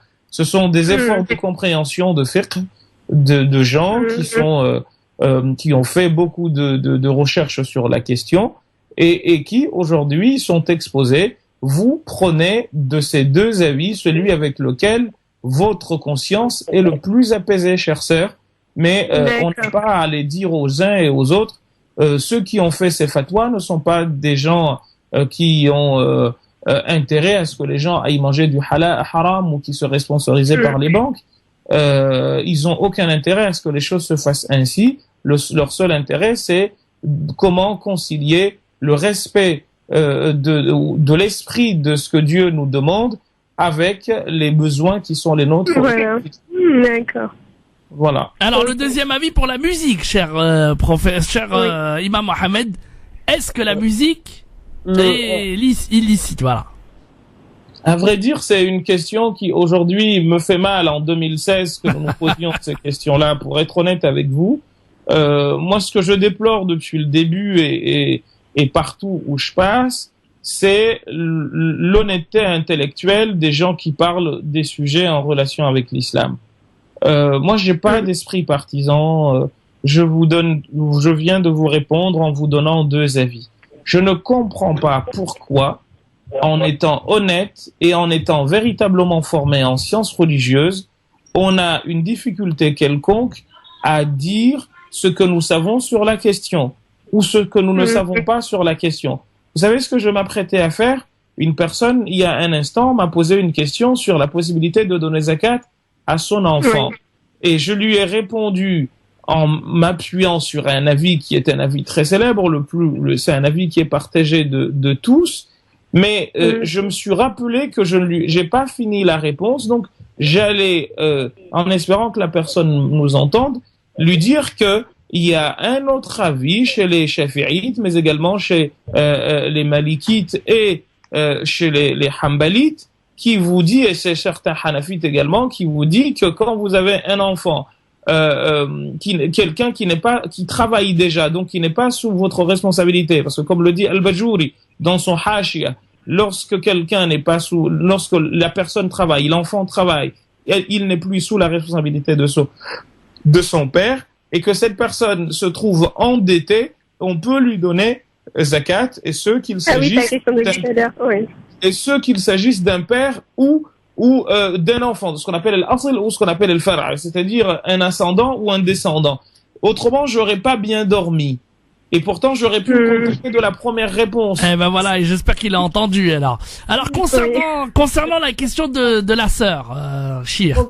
À la question de la sœur, donc je l'ai pas oublié. C'est juste pour vous dire que j'ai du mal à comprendre comment sur des questions pareilles qui ont fait l'objet de débats, mais Wallahi al-Azim, franchement, j'ai pas envie de faire une émission spéciale là-dessus parce que moi, c'est d'un ridicule incroyable.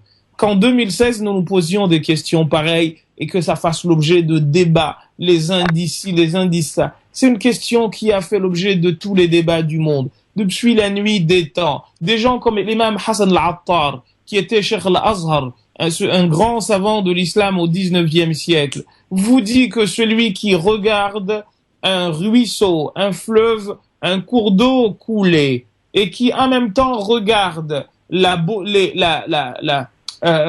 diversité des couleurs que nous offre la nature, et qui ne se rend pas compte, n'arrive pas à goûter à la saveur de la musique, il dit c'est un âne. C'est pas moi qui le dis, c'est Hassan al-Attar, Cheikh al-Azhar. Et avant lui, d'autres l'ont dit. Donc, c'est vous dire que c'est un débat qui a toujours existé. Parmi les plus grands savants de cette communauté, des gens comme Ibn al-Majishun. Je vais vous raconter une anecdote célèbre que les gens de science doivent connaître. Il y avait une guéguerre très connue entre un monsieur qui s'appelait Rabi'a, monsieur Ibn al-Majishun et Abi Zanad. Il se trouvait que Ibn al-Majishun s'est rangé du côté de Rabi'atul Ra'i contre Abi Zanad. Abi Zanad, c'est les personnes dont je viens de vous parler, c'est les professeurs des professeurs de l'imam Malik, le fondateur de l'école. Et c'est vous dire à quel point l'histoire va loin. Et il s'est trouvé qu'Ibn al-Majishun, lui, il jouait au violon. Et Abu Zanad, dans le débat qu'il opposait à Rabi'a, Ibn al-Majishun a pris parti contre Abu Zanad. Et Abu Zanad disait, en fait, il en est de moi et d'Ibn al-Majishun comme d'une personne qui, comme d'un loup, pardon, qui dit-il, est allé dans une ville et qui a terrassé tout ce qui se trouvait dans cette ville. Il a tué des enfants et tout ce que vous voulez. Il a dévoré tout ce qu'il a trouvé. Et parmi ce qu'il a mangé, il a dévoré, il y avait un oisillon. Et cet oisillon-là, il l'a dévoré. Et les gens se sont mis à le courser, à lui courir après.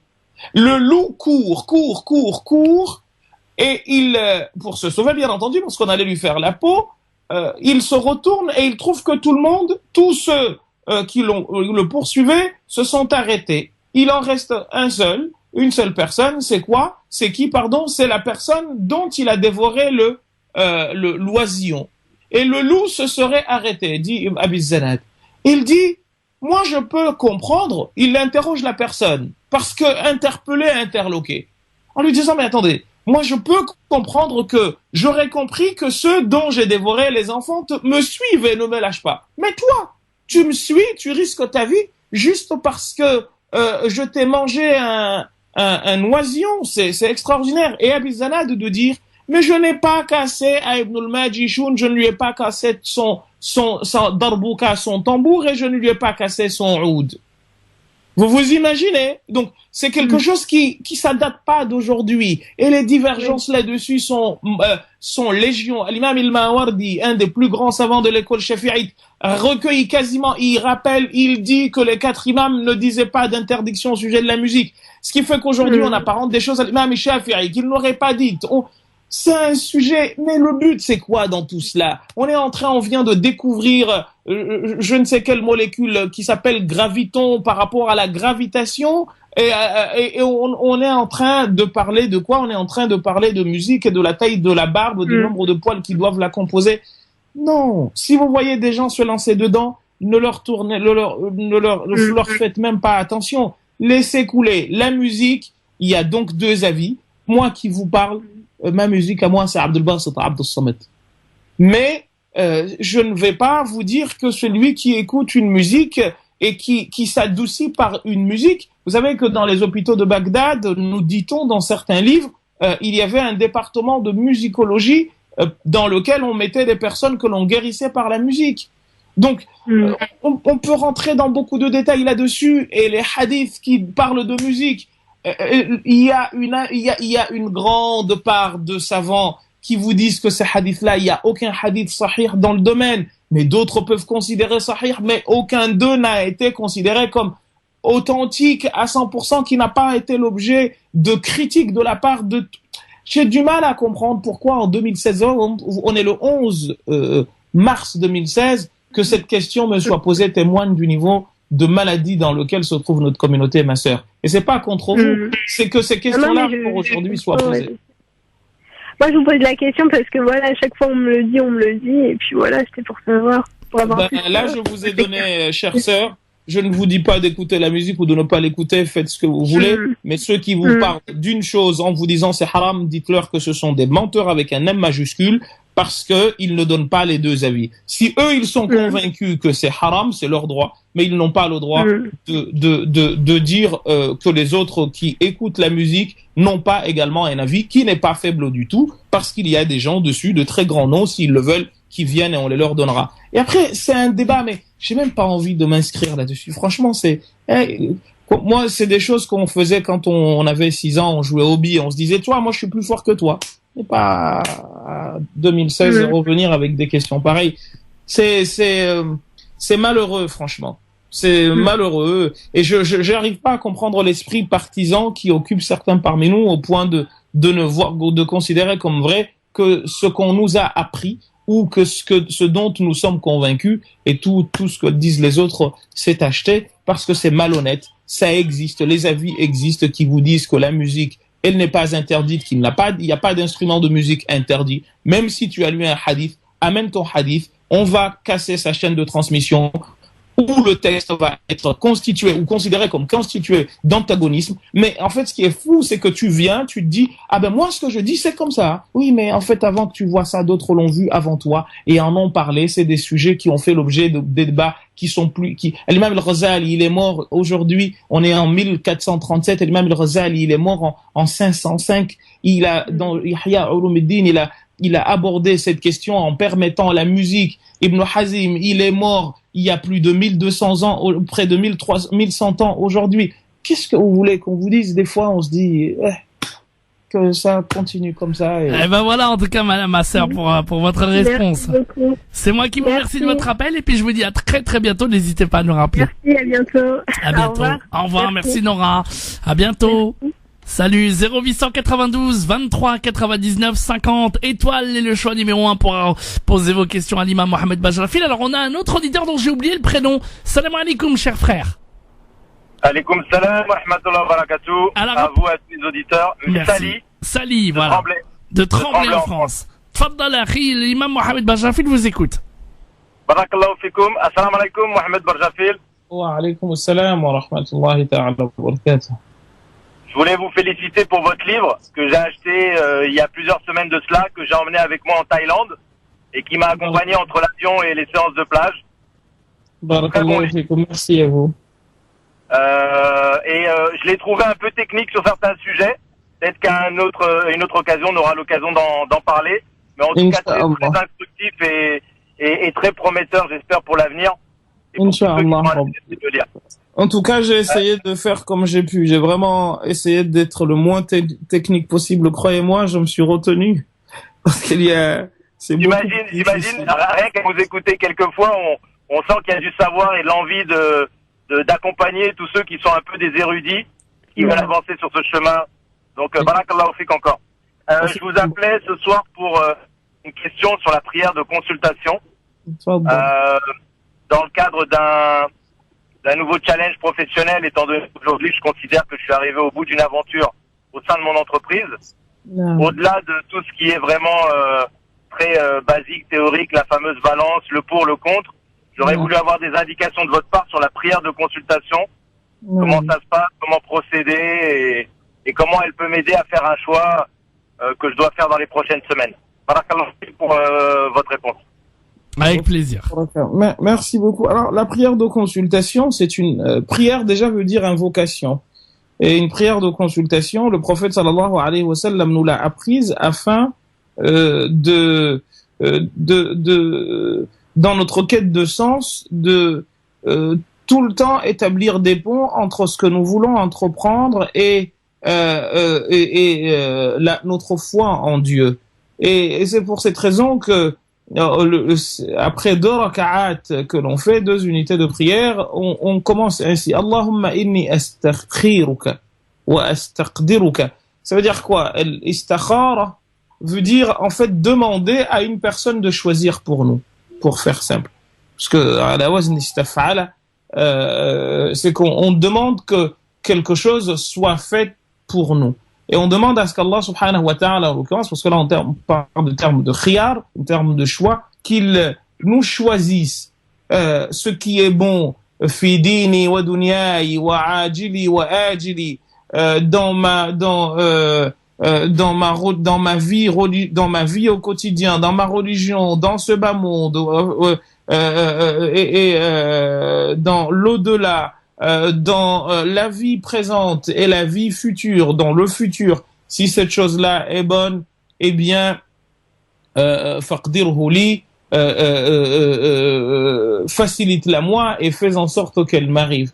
Et si c'est pas le cas, eh bien, éloigne-moi de cette chose et éloigne-la de moi. Concrètement, cela veut dire une chose très simple, c'est que on entreprend la chose, parce que certains aujourd'hui nous disent qu'ils entendent ou ils attendent de voir quelque chose, des signes, pour agir par la suite. Le message s'est terminé avec le prophète sallallahu alayhi wa sallam. Il n'y aura plus de messager.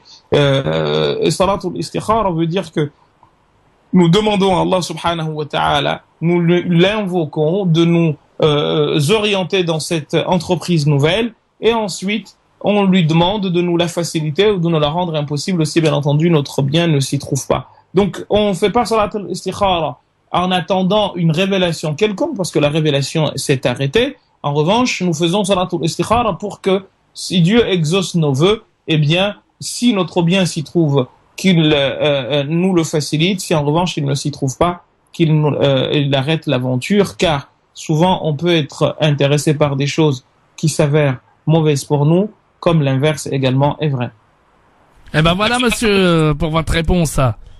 Barakallahu fikoum. Je voudrais juste profiter de 10 secondes pour passer le bonjour à une collègue qui était dans ma société. Pour rester le plus discret possible, j'ai juste cité son prénom. Elle s'appelle Adjira.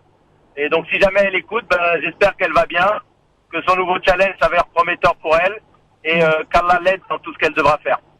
Et vous aussi, et nous tous et tous les frères et sœurs qui entreprennent, parce que c'est un très beau challenge, c'est quelque chose de très beau que d'entreprendre et de permettre à des gens de vivre de leur travail, c'est quelque chose d'extraordinaire. Et c'est pour cette raison que le prophète sallallahu alayhi wa sallam disait que celui qui travaille dans ce domaine-là, le domaine du commerce, mais également des échanges, si il est juste et probe, fera partie au paradis des meilleures créatures d'Allah, aux côtés des messagers, des prophètes et des personnes les plus importantes. Donc que Dieu fasse de vous une personne qui arrive à faire vivre d'autres personnes par votre travail, ainsi que tous ceux qui entreprennent parmi nous, Inch'Allah. Inch'Allah. Merci beaucoup, monsieur, en tout cas, de votre appel.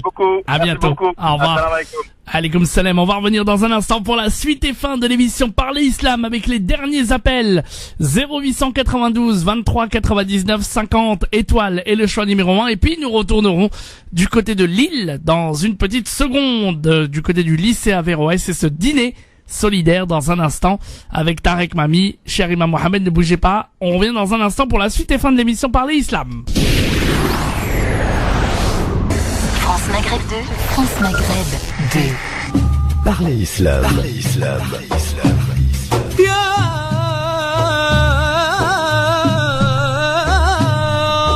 Parler Islam, votre rendez-vous hebdomadaire pour répondre à vos questions, vos interrogations et vos doutes. Parler Islam tous les vendredis de 19h à 21h, rediffusion le dimanche de 10h à midi. Parler Islam animé par l'imam Mohamed Bajrafil. Parler Islam pour mieux le vivre dans notre société. Et nous sommes de retour sur France Maghreb 2, évidemment, pour l'émission Parler Islam avec, dans quelques instants, évidemment, l'imam Mohamed Bajrafil pour la suite et fin de son émission. Mais pour l'instant, nous retournons direction Lille, en direct de ce dîner solidaire du lycée Averroès avec Tarek Mami en direct. Et je vois qu'il y a de l'ambiance ce soir.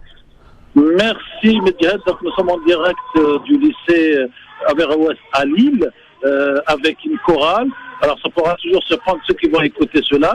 C'est de la musique classique, de la musique tout à fait normale sur Averroès. Nous avons la chance avec nous d'avoir M. Michel Sousson, donc de ce lycée, qui vient juste de raconter l'historique de ce lycée à toutes les personnes qui sont présentes ici. Michel, bonsoir.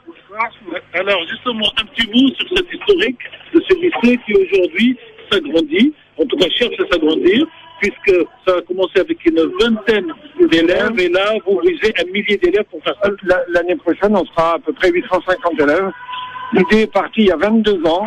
Elle est partie dans mon bureau, quand j'étais inspecteur d'académie, avec M. Amar Lasfar, qui était le président de l'association Averroès, et qui me disait comment faire pour scolariser ces jeunes filles voilées. Et à l'époque, je lui avais dit, mais faites un lycée musulman. Ben voilà, 23 ans après, aujourd'hui, on a un lycée musulman qui est une référence en France, qui a été un lycée d'excellence, reconnu d'ailleurs par son classement en 2013 comme le meilleur lycée de France. Et aujourd'hui, cet établissement qui a grandi vite, eh bien, il a besoin de locaux. Il est trop cru maintenant. Il y a des collégiens et des lycéens. Il y a énormément de demandes qu'on ne peut pas satisfaire. On a besoin. Et on a une chance inespérée, c'est que nos voisins, des locaux voisins sont libres. Il faut les acheter. Et ce soir, dans cet établissement, nous participons tous, les parents, les amis du lycée Averroès, les enseignants, les élèves, les professeurs, tout le monde. On participe à cette soirée de gala pour lever des fonds de façon à pouvoir, à la fin du mois de mars, acheter les locaux voisins et donner à cet établissement la mesure de sa qualité, la mesure de son excellence et continuer à grandir pour le plus grand des établissements musulmans de France, parce que le lycée Averroès, eh bien, il fait référence en France et grâce à lui maintenant, 65 établissements se sont ouverts en France, plus de 5000 élèves dans ce musulman. Nous sommes les pionniers, nous sommes ceux qui montrent le chemin et nous sommes par conséquent heureux ce soir de pouvoir proposer à tous que l'établissement grandisse. Merci M. Soussan. Donc nous sommes au cœur de ce que nous appelons en France Maghreb de Iqra, c'est-à-dire lit, apprend, analyse. Nous sommes en plein et nous reviendrons tout à l'heure avec d'autres intervenants et nous poserons peut-être tout à l'heure la question à M. Soussan ou à quelqu'un d'autre, la question de l'internat, puisque nous-mêmes on a eu des gens qui ont posé des questions, est-ce qu'il y a un internat ou pas? Donc on repart dans notre émission directe par l'islam avec M. Mohamed Bajrafil et on reviendra après la pub suivante et nous parlerons tous un peu plus à partir de 21h05 pour parler un peu plus longtemps de toute cette opération. Merci beaucoup, cher Tarek Mami. Puis vous prenez l'antenne évidemment dès 21h tout à l'heure pour cette intervention évidemment et pour évoquer ce dîner solidaire. Merci beaucoup, Tarek. À tout à l'heure. À tout à l'heure. Allez, l'imam Mohamed Bajrafil, on va prendre les derniers appels en direct. Vous êtes toujours avec nous, cher imam Mohamed? Je suis toujours là. Allez, à tes côtés, cher on va Mohamed. prendre, ça fait plaisir. On va prendre la dernière auditrice. Je sais pas si elle est là. Fatiha, est-ce que vous êtes là? Oui, salam alaikum. Alaikum salam. Bienvenue à vous, Fatiha. Imam Mohamed Bajrafil vous écoute. Merci. Donc voilà, moi j'ai fait le calcul par rapport à ma zakat. Donc je l'ai retirée de mon compte. Mais je n'ai pas eu le temps de la donner je n'ai pas pu la donner tout de suite à la personne à qui je voulais par rapport à mon travail. Et malheureusement, je me suis fait cambrioler. Donc on m'a pris des biens. On m'a pris ce qui est le plus dur par rapport aux espèces. Ce sont les bijoux que ma mère, Allah yahma elle m'avait laissés. Et en fait, je voudrais savoir par rapport à cette somme d'argent, est-ce que je dois la retirer une deuxième fois sur mon compte ou pas?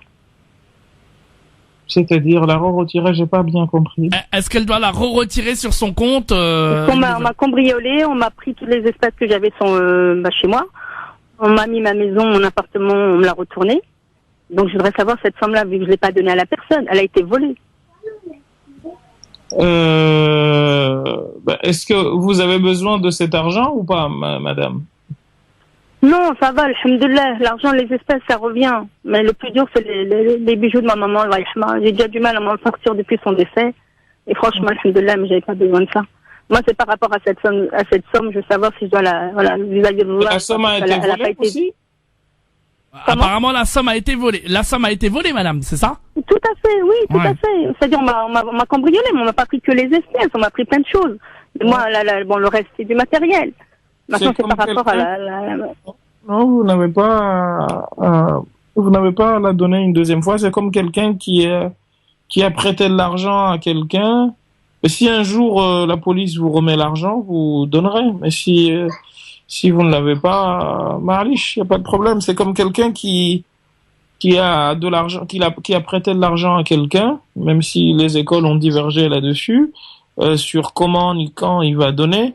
Mais si l'argent est chez la personne jusqu'à ce que la période annuelle s'écoule, et si la personne peut récupérer, si elle récupère l'argent, elle donne, mais si elle récupère pas, elle donne pas de zakat. Donc vous êtes dans la même situation. On va pas vous demander de donner une zakat alors que vous aviez déjà fait vous aviez tout fait pour la sortir et ensuite quelqu'un est venu voler. Donc c'est pas. Malheureusement, oui, c'est très dur.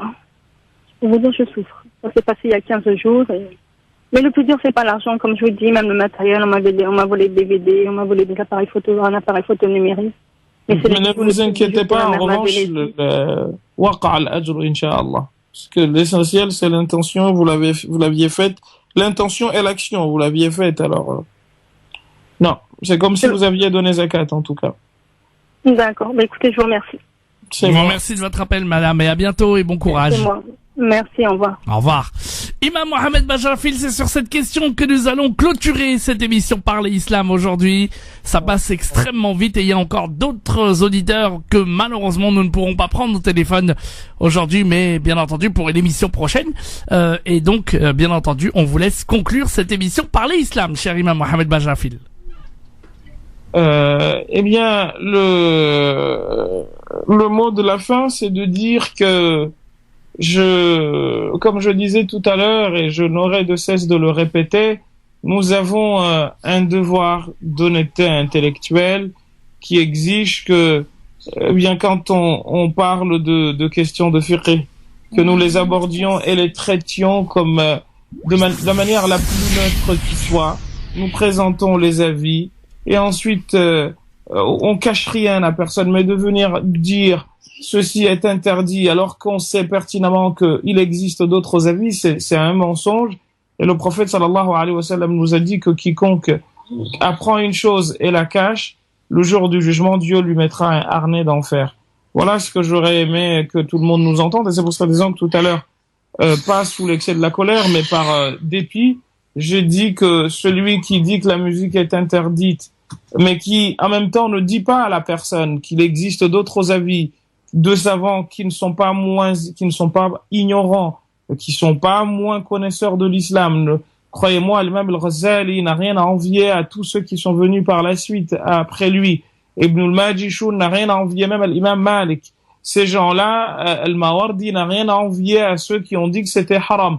Ce sont des Al-Hasan al-Basri, d'ailleurs, al-Mawardi, dans son livre, il parle même d'Al-Hasan al-Basri, comme étant quelqu'un qui voyait qu'il y avait cette possibilité qui ne considérait pas la musique comme haram. Et on pourrait rentrer dans des débats, toi tu viens, moi je te viens, avec des preuves, et j'ai franchement pas envie de me lancer dedans, et c'est pour ces raisons que depuis le début, j'ai jamais voulu faire une séance là-dessus, parce que c'est secondaire. Il y a des gens qui sont en train de mourir de faim en Syrie, en Afrique.